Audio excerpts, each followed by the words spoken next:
Voy, bu Yeshinsheng-ku? Ko'rishmaganimizga ham ancha bo'ldi. Vang.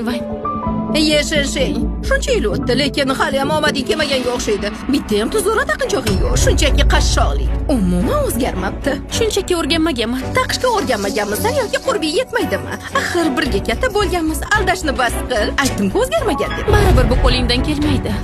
Kiyimingga bir qara. Bu rang ko'chadagi axlat idishni rangiga o'xshaydi. Hoy sen. Bo'ldi bas, shuncha yil ko'rishmadinglar. Bolalardek urishyapsizlar, tavba qildim.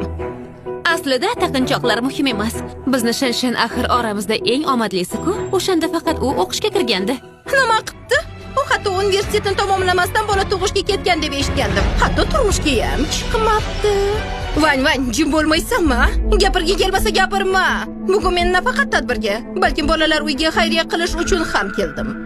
Bu 50 mingni bolalar uyiga beraman. Direktor, iltimos, ularni qabul qiling. Unda yetimxonadagi bolalar nomidan rahmat aytaman. Direktor xonim, imkoniyatlarim cheklangan. Faqat 10 ming bera olaman. Men 2 ming beraman. Men 8 ming. Men 5 ming.